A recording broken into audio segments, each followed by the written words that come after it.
Salut les amis, j'espère que vous allez bien. Dans cette vidéo, nous allons effectuer l'analyse de gold ensemble. Donc nous allons effectuer l'analyse en H4 et en M15. H4 pour ceux qui souhaitent que j'analyse le marché en H4 pour eux afin qu'ils voient, parce que tout le monde ne travaille pas de la même manière que moi. Donc il y a des gens qui souhaitent que j'analyse le marché en H4 avant d'aller en M15. Donc H4, comme ce que je vous ai présenté tout au long de la semaine, il y a beaucoup de scénarios qui se sont réalisés. Je vous ai dit le lundi, le mardi, lorsque le marché a pris de la liquidité ici.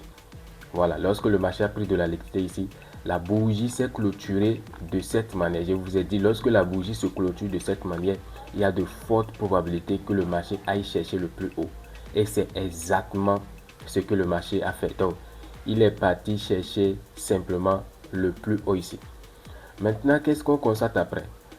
Le marché, comme hier, je vous ai tracé cette zone. La zone sur la mèche, c'est une zone de forte probabilité. Et qu'est-ce que le marché a fait?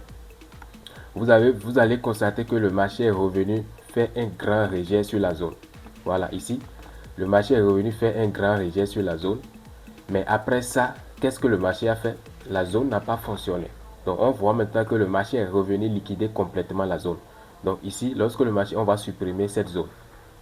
Voilà. Donc, le marché est revenu liquider complètement cette zone. Voilà. Donc, ce n'est pas si c'était que le marché a cassé ce niveau avec le corps de la bougie, on allait simplement parler de changement de tendance en H4, ce qui n'est pas le cas. Donc le marché a liquidé ce plus bas avec le corps de la bougie. Donc ce niveau devient notre nouveau niveau de l'inducement. Notre nouveau niveau de l'inducement. Donc qu'est-ce que nous allons faire ici? Nous allons transférer l'inducement qui est ici vers ici. Donc on va faire ce qu'on appelle le transfert de l'inducement.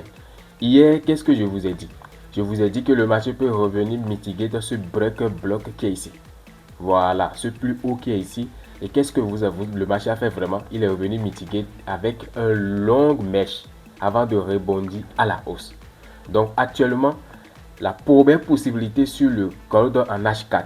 Quelle est la première possibilité? La première possibilité, le marché peut continuer sa hausse pour aller chercher les plus hauts ici. Parce que la tendance est toujours haussière en H4 pour le moment. Ça, c'est la première possibilité. La première possibilité, le marché peut continuer pour aller chercher son plus haut. La deuxième possibilité, du fait que le marché n'a pas fini, il n'a pas fini de combler tous les fair value cap qui est ici. Il n'a pas fini de combler tout l'imbalance qui est ici. Donc, il peut revenir chercher ce order flow. Voilà, le marché peut revenir chercher encore ce order flow. Voilà, donc la deuxième possibilité, le marché peut chuter comme ça pour revenir chercher, combler tout l'imbalance qui est là avant d'exploser à la hausse. J'espère qu'on se suit très bien et que c'est compréhensible. Voilà, donc actuellement, ce sont les deux possibilités en H4. Maintenant, nous irons maintenant en M15 pour voir le visage du marché en M15. Voilà, maintenant nous sommes en M15. Très bien. Donc M15 maintenant, qu'est-ce qu'on voit? Quelles sont les possibilités? On voit maintenant la structure interne de M15 est beaucoup plus déjà développée. Donc on peut considérer ici la prise de l'inducement de la structure interne. Voilà, la prise de l'inducement. Très bien. On va marquer ici le plus bas est cassé. Voilà. Donc le marché, on peut être, c'est-à-dire actuellement on est 50% haussier, 50% baissier en M15. 50% haussier et 50% baissier en M15. Donc les deux possibilités sont valables en M15 pour le moment. Donc on peut considérer ici un plus bas qui est cassé. Voilà, un plus bas qui est cassé. Très bien. Maintenant, quelles sont les possibilités actuelles? Les possibilités, nous avons ce niveau de liquidité ici. Le marché a pris de la liquidité ici. Voilà. Super bien. Le marché a pris ce niveau de liquidité. Voilà. Et nous avons cette zone. Donc, il y a cette zone de forte probabilité qui est ici. On se suit très bien. Donc, il y a cette zone de forte probabilité qui est ici. Donc, nous avons une zone de forte probabilité qui est là. Très bien. Donc, nous avons cette zone de forte probabilité qui est là. Nous avons le plus bas qui est ici. Voilà. Nous avons ce plus bas. Donc, qu'est-ce que le marché fait? Qu'est-ce que le marché peut faire premièrement? La possibilité, ce sont des scénarios que je vous présente. Voilà. Donc, ici, maintenant, nous avons ce niveau de liquidité. Très bien. Ce niveau de liquidité. Donc, le marché peut simplement faire comme ça. Et chercher simplement cette zone de forte probabilité et chuter pour aller targeter le plus bas ici. Ça, c'est le premier scénario, ça. Très bien. Ça, c'est le premier scénario. J'espère que vous avez compris.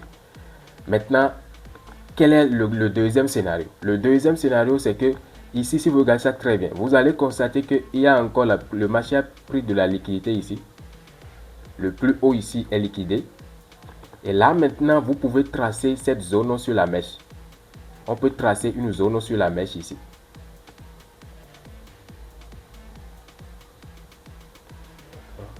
Voilà, on peut tracer cette zone sur la mèche ici. Voilà, donc on peut tracer cette zone. On peut tracer autant pour moi ce order block sur la mèche ici. Très bien. Donc ici, ce niveau devient notre niveau de l'industriel pour la possibilité baissière. Voilà, donc nous avons ce niveau de l'industriel pour la possibilité. Donc l'industriel ici pour la possibilité baissière. Donc le marché, pour cette possibilité, le marché simplement peut revenir ici. Il peut flipper la zone. Le premier scénario que nous allons tracer, le marché va revenir ici et chercher cette zone et exploser à la baisse ici. Donc ça, c'est la deuxième possibilité, ça. J'espère que on se suit très bien. Maintenant, quelle est la troisième possibilité? La troisième possibilité, c'est que avec mon expérience sur le gold, il y a de fortes chances que le marché peut continuer sa tendance haussière. Voilà, il y a de fortes chances que le marché peut continuer sa tendance haussière.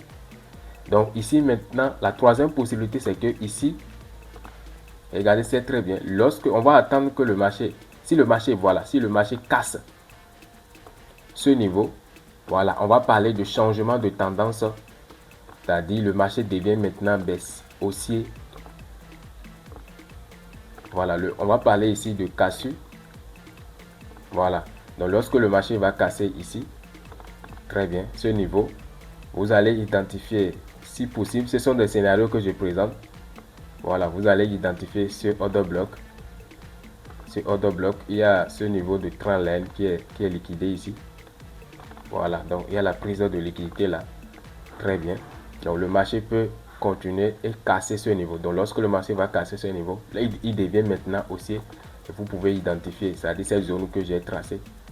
Et simplement chercher des possibilités à la hausse de cette manière.